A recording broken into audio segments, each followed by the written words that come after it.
Dit laat my dink, maar wat dink ek? Waaroor dink ek? Wat vorm die denke wat ek het oor myself, oor die omgewing rondom my en hoeveel laat ek die Heilige Gees toe om in daai denke in te tree en my te help met dit? So ek het hierdie skrif gekry en ek is jammer ek gaan dit in Engels lees. Die Afrikaans is hoef my net so daar's 'n bietjie leemtes daar. En dit is eintlik waarop ek vandag my boodskap aan julle wil ek hou glad nie van die woord preek nie. Kyk, preek het 'n negatiewe konnotasie. As my vrou vir my kwaad is, dan preek sy. So ek ek gaan net ek wil net vir julle deel wat die Here regtig in my hart kom doen het. So dis in 1 Tessalonisense 1 vers 2 tot 10 en die Engels sê we always thank God for all your continual mention in our prayers. We remember before our God and Father your work produced by faith, your labor prompted by love, and your endurance inspired by hope in the Lord Jesus Christ. For we know, brothers and sisters, loved by God, that He has chosen you, because our gospel came to you not simply with words, but also with power, with the Holy Spirit, and deep conviction. You know how we lived among you for your sake. You became imitators of us and of the Lord, for you welcomed the message in the midst of a severe suffering with joy given by the Holy Spirit. And so you became a model to all the believers. The Lord's message rang out from you not only in Macedonia and Achaia, your faith in God has become known everywhere. Therefore, we do not need to say anything about you, for they themselves report what kind of reception you gave us. They tell how you turned to God from idols to serve the living and true God, and to wait for His Son from heaven, who He raised from the dead, Jesus, who rescues us from the coming wrath. Hierdie ding reg, ek klink of hy weer van hom, so reg. Okay. In elk geval is ons 'n paar goed wat ek net hier ge-highlight het in dis waar Paulus sê work produced by faith, labor prompted by love, inspired by the hope of the Lord Jesus Christ. He has chosen you with power, with the Holy Spirit and a deep conviction. En ek sal nou by die titel kom, you given by the Holy Spirit, joy given by the Holy Spirit, you turn from idols and whom He raised from the dead, Jesus. En dit het my laat dink soos as hierdie 'n testament is wat iemand gee van ons eendag, ons die kerk, die liggaam van die kerk. Hoe lekker sal dit wees om hierdie te lees van jouself? En dan as jy dit lees as 'n testament van jouself, as jy gaan terugkyk en sien jy maar al hierdie werk is deur Christus. Alles is aan ons gegee en hy het ons gekies. So ons oortuiging is nie uit onsself nie, want as jy op jouself moet staat maak, gaan jy jouself elke keer teleurstel nie. Wat se druk sit jy op jouself om te verwag, maar ek moet al die werk doen. En ek moet myself op hierdie plek kry in steede om te vertrou en die Here aan te neem in dit wat jy doen. So die titel vandag is wat is jou oortuiging? Of wat verander jou? As ons op die einde wil kom op 'n plek waar ons 'n verskil maak. En ek het eintlik so 'n goeie storie rondom dit. Ek was net uit universiteit toe ek gaan boer op 'n plaas en die plaas was regtig ver van alles af en ek het uit 'n plek gekom. Ons universiteitskerk was soos regtig lewendig en vibrant en daar was soveel ministries en ek was op plekke betrokke en hier beland ek op hierdie plaas. Ek dink eers daar was 'n ou kuie in die dorpie, maar ver van alles af en dit is soos maar wat doen ek hier en ek dink daar's 'n dadelik verkeerd gedink is om te dink maar uit my eie uit. En ek praat met my universiteitskamermaat en ek sê maar, "Jesus, Ola, wat 'n verskil gaan ek hier maak? Ek sit hier in die middel van nêrens hier. Ek kan nie vir hierdie mense eintlik hoop gee nie. Ek moet hulle eintlik uit hulle omstandighede uithaal. Ek moet hulle vat en ek moet ergens miljoene kry en hulle op 'n plek gaan sit, want ek moet hulle omstandighede verander." En hy het so rukkie stil gebly en hy het vir my gesê, "Nee, jy's verkeerd.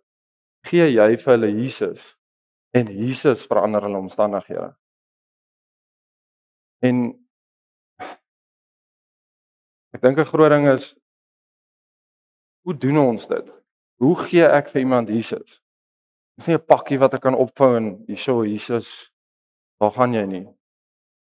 Die enigste manier wat ek vir iemand Jesus kan gee, is deur sy karakter uit te beeld. Oral waar jy gaan.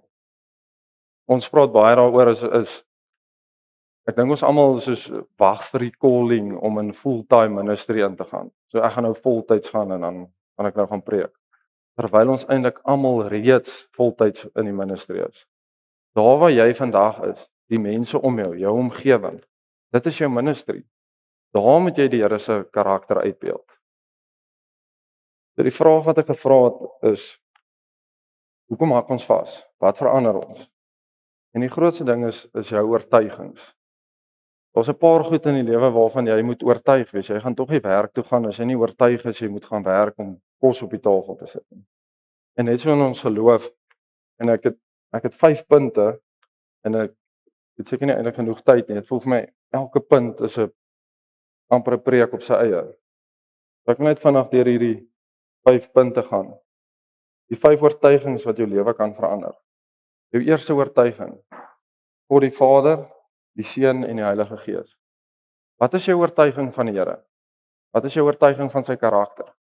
Is jy oortuig dat God goed is? En meer as dit, is jy oortuig dat God liefde is? En God is nie net liefde nie, soos ons die definisie van liefde het nie. Daai definisie van liefde kom van hom af. Maar hy is dit en hy kan niks anders as dit wees nie. En glo jy regtig dat jy 'n God van liefde dien? Of is die Here maar net iemand ver, soos 'n tekenprentjie en iemand tot wie jy nie toegang het nie? Die volgende een is sy seun Jesus. Glo jy regtig dat hy aan die kruis gesterf het? En ek dink meeste van ons doen nie so, want as jou man aanvaar het as jou redder, dan aanvaar jy sy kruis en jy aanvaar sy bloed vir jou sonde. En dit is vir ons so maklik eintlik om dit te doen. Want meeste van ons het toe ons klein was 'n gebed gebid en gesê, Here, vat my sonde. Maar gaan ons verder na Jesus wat opgestaan het. Want as ons net Jesus aan die kruis aanvaar, dan hou ons hom aan die kruis. Dan is so goed, ons gaan heeltyd terug na daai plek toe en sê, Here, het jy nog my sonde? Is dit nog fyn? Maar ons gaan nie oor 'n lewende verhouding saam met hom nie. Want Jesus lewe vandag. Hy sit aan die regterhand van God en hy advocate vir ons. En die werk het nie opgehou daar nie. So die werk gaan nog steeds aan in ons. En is dit regtig ons oortuiging? En dan, ek het nou my Bybel daaronder vergeet, en dan die woord. Ek het laas naweek so oortuiging gekry van die woord en dat die woord lewe. In Johannes 1 staan daar, in die begin was daar die woord en God was die woord en alles wat geskape was deur die woord. So glo ons dit. As jy gaan Bybel lees, sukkel jy om jou Bybel te lees, jy soos, ja, hierdie maak nie sin nie, ek weet nie waarvan af hierdie kom nie. Is hy maar net 'n boek soos die ander boeke waarop jy raak lê, of is dit vir jou die lewende woord van God? Is dit iets wat jy, as jy kyk na die konteks kry, 'n interpretasie en iets wat jy dan toepas? Want vir baie lank was my Bybel eintlik maar net 'n storieboek, 'n klomp stories. En ons regtig soos bewyse dat die Bybel geskryf was as 'n testament van iemand wat regtig geleef het op aarde. Jesus het regtig geleef, hy het regtig bestaan. En dit is wat die hele Bybel doen. Die Ou Testament verwys na die Nuwe Testament en die Nuwe Testament sit in werking dit wat in die Ou Testament gesê was. Die derde oortuiging is die vyand. En hier's 2 extreme. Die een is, daar is nie 'n vyand nie en ek kan maar net aangaan soos wat ek wil en ons flirt so half met net goed genoeg dat ons okay is. En die ander oortuiging is dat die duiwel kry my onder. Die Here het hom nog nie oorwin nie en hoeveel keer sê ons ja, die duiwel is weer besig met my vandag. En ek dink die konteks hier is eerder om te sê maar daar is 'n vyand. En dit sê so in die Bybel dat hy loop rond soos 'n brullende leeu. Om te erken dat daar 'n vyand is, om te weet dat hy reeds oorwin is. En dat die enigste krag wat hy het is leuns. En watse leuns glo jy van die vyand vandag? Ons basies 3 goed wat die duiwel of die vyand wil hê ons moet bevraagteken. En die eerste een is die woord van God. Hy sê goed soos het God dit regtig gesê. Ons sien dit ook as die duiwel vir Jesus in die woestyn invat. Al sy vrae is, het die Here regtig gesê? En dan die volgende ding is die waardigheid van God. Is God werklik goed in sy karakter? Hoeveel goed gebeur met ons in ons omstandighede wat ons regtig dit betwyfel? As jy nie daai promosie kry by jou werk nie, as jy nie daai nuwe werk kry nie, dan val ons dadelik terug en sê ja, maar God bestaan nie, God is nie goed nie, of hy is nie goed vir my nie. En dan die laaste leen wat hy wil hê ons moet glo is die werk van God. Is Jesus se werk genoeg? Is Jesus wat aan die kruis gesterf het vir jou genoeg? Of bly jy in die put of aanvaar jy dit, aanvaar jy sy bloed en beweeg aan? En ek dink dit is baie belangrik dat ons moet leer om die leuns te erken en dit met God se waarheid te vervang. Want die duiwel gaan jou toets en hy gaan jou hierdie vrae vra. Okay, die vierde punt is, ek probeer eintlik so vinnig as moontlik deur dit kom maar die tyd raak. Onsself. En ek dink we gaan probeer om hierdie konteks aan te sit. Ek het 3 kleindogtertjies.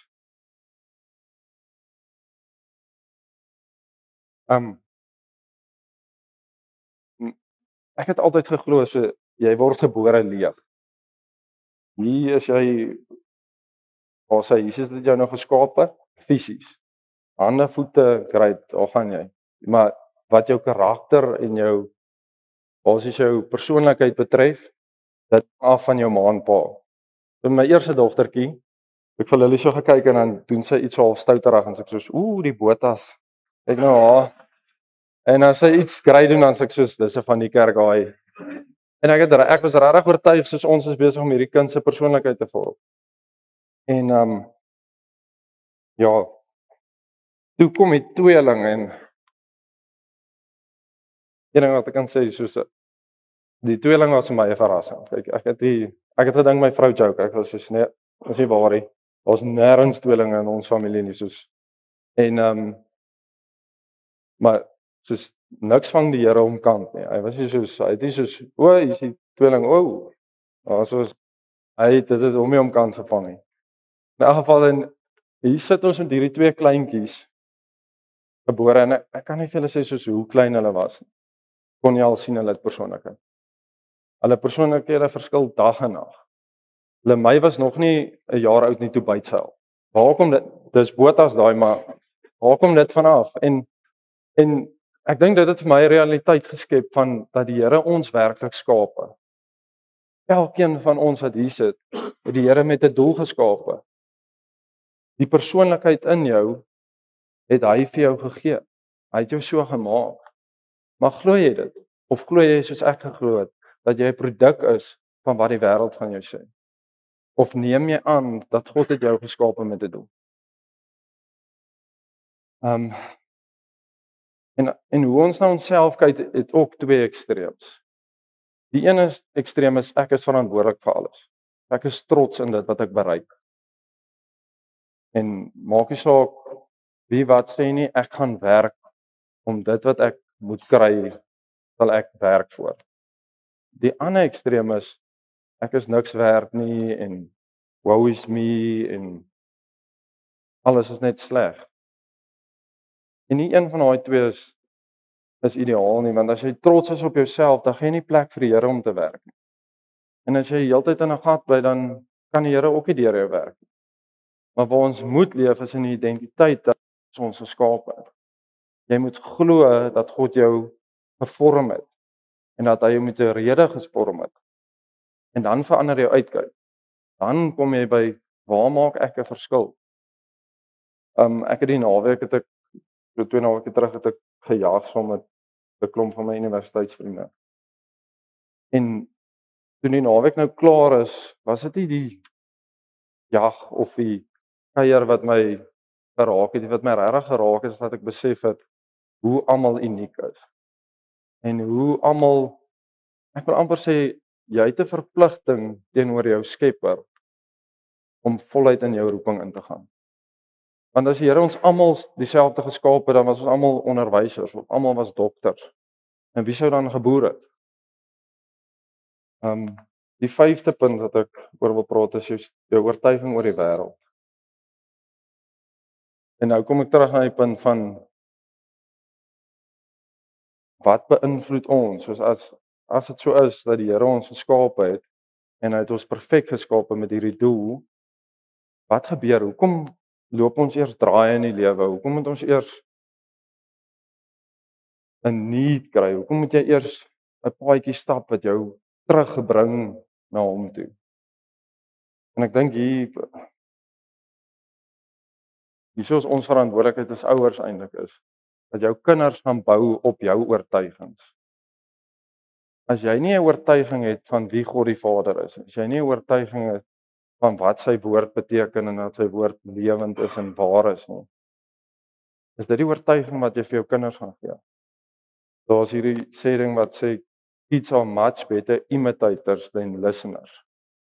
Aan die ander bodre ek kan vir my kinders sê wat ek wil, as ek nie so optree nie, hoekom gaan hulle so wil wees? En ek gaan ook nie optree as dit nie my oortuiging is nie. Ek dink die wêreld bied vir ons soveel goed wat so aanloklik is. Ek het altyd gesê op 25 wil ek 'n cruiser ry. Anyway, ek kan nie dink aan iets wat soos so wêrelds is dat hierdie ideologie en dan wat as jy dit nou bereik? Wat dan? So dit gaan jou of teleurstel of jy gaan jouself teleurstel. En die Here het vir ons soveel meer. Hy het hierdie avontuur waar hy ons kan gebruik. Die ander uitkyk op die wêreld wat ons baie keer verkeerd kry is om verby die skepping of eintlik in die skepping vas te kyk en nie verby die skepping na die Skepper te kyk nie. Die goed wat ons, of laat ek eerder so sê, ons is gemaak om te aanbid en jy gaan iets aanbid.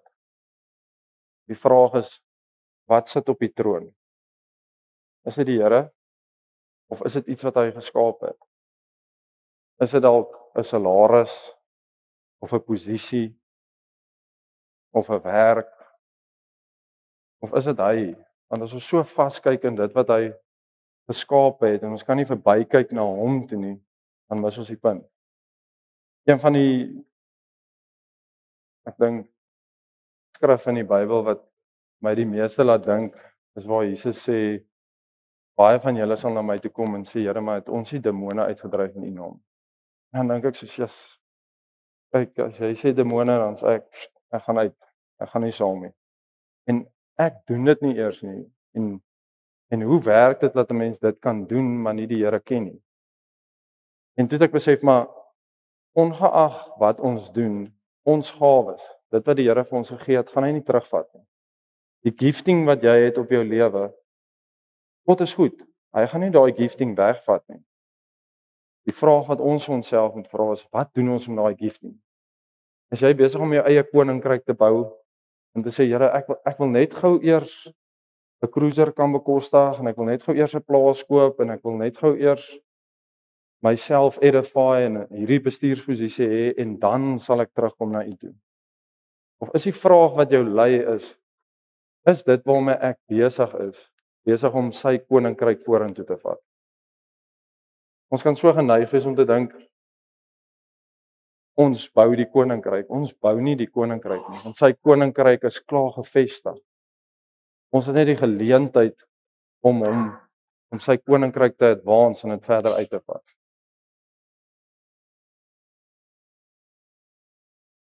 Alles wat ek nou gesê het kom terug na 'n punt van oortuiging toe. Ek wil die vraag vra, waarvan is ons oortuig? En wat het vir jou daai oortuiging gebring?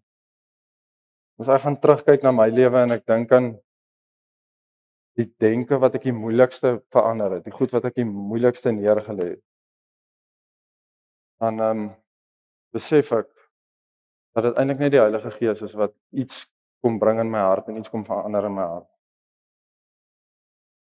En ek wil vir julle lees Romeine 8 vers 14 sê, daarom broers staan ons onder die verpligting, maar nie teenoor ons sondige natuur nie, om daarvolgens te lewe nie, As julle julle lewe deur die sondige natuur laat beheers, gaan julle die dood tegemoet.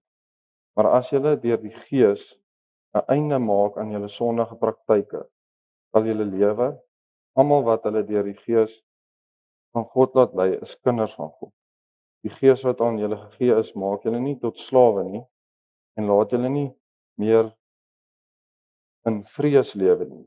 Nee, julle het die Gees ontvang wat julle tot kinders van God maak en wat ons tot God laat roep, Abba, dit beteken Vader. Hierdie Gees getuig saam met ons dat ons kinders van God is. En omdat ons kinders is ons ook erfgename.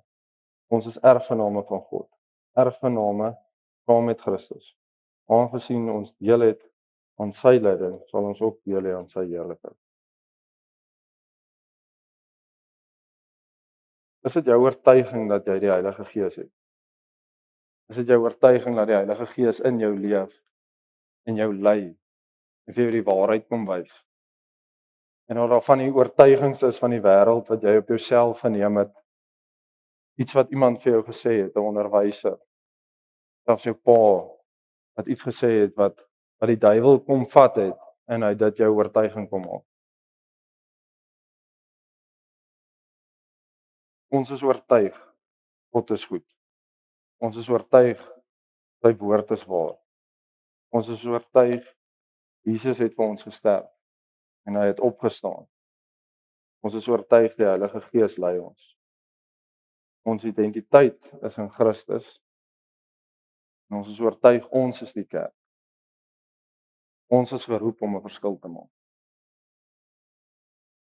Ek dink wat ek die meeste hou van ons kerk se mandaat is soos dat jy dit in jou eie lewe ook kan toepas.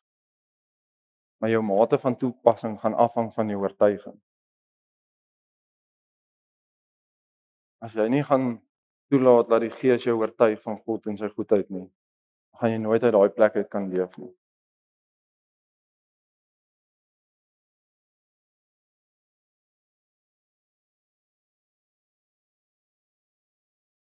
Ek het net gepraat van die vraag wat ons self afvra en ek dink dis belangrik want ek dink dis 'n filterstelsel vir die besluite wat ons maak. En op die einde is die besluite wat ons maak raak dit ons oortuigings. So die Gees spreek, die hart reageer, die verstand word vernuwe, 'n karakter word gevorm en jou lewe kom tot 'n beweging. As ek kyk na daai mandaat dan besef ek dit hou nooit op nie.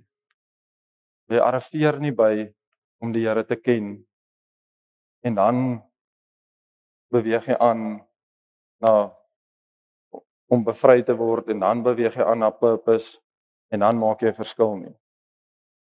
Jy leer ken die Here en 'n deel van sy karakter. En dan vind daar bevryding plaas van iets wat jy geglo het wat nie waar was nie. En dan besef jy, "Jesus, maar ek is eintlik goed in hierdie en ek kan eintlik 'n verskil maak in hierdie plek." En dan terwyl ons daar leef, terwyl ons 'n verskil maak, dan leer ons nog 'n diepte deel van sy karakter ken. En hoe meer ons sy karakter ken, hoe meer kan ons dit uitbeeld. En hoe meer ons van sy karakter uitbeeld, hoe groter is die verskil wat hy deur ons maak. So ek wil graag vir ons afsluit in 'n gebed en ek voel regtig soos as jy vat jou tyd op aarde soos dit is so nodig vir ons om 100% oortuig te wees dat ons 'n lewende God dien. Dit is so nodig vir ons as ons 'n verskil wil maak om oortuig te wees van sy woord. Ek dink amper dis onmoontlik om in die volheid van wat die Here vir ons het te leef as ons nie die ware oortuiging het nie. En ek kan hier bo staan en ek eintlik die week besef soos daar's soveel materiaal, soveel goed is al gesê en dis eintlik amper onmoontlik as jy vat die hoeveelheid materiaal wat daar is en goed waarna ons kan gaan kyk en te dink dat ons uit ons eie uit iemand gaan oortuig. Ek het vanoggend vir Annie gesê soos um baie keer debatteer mense oor geloof, maar oortuiging debatteer nie. As ek oortuig is van iets, is daar niks wat jy vir my kan sê wat dit gaan verander nie. So daar's niks wat ek vandag kan sê wat jou oortuigings in jou hart gaan verander nie. As jy nie glo God is goed nie, is dit net die Heilige Gees wat dit vir jou gaan doen. Ons sluit in die oor. Ja, Here, dankie. Dankie vir die woord, Here. Dankie dat U lewe. Ja, Here, en ek wil net kom bid, Here, dat U in ons harte sal kom lewe. Here, en dat uit daai lewe in ons, Here, lewe in oorvloed sal sprei, Here, dat ons so sal leef dat mense wil glo dat U woord waar is. Dat ons so sal leef dat mense wil dit wat die wêreld kon sê neerlê. Ja, Here, in moeilike tye kan ons sê anders daar as om te dink waantoe nou nie.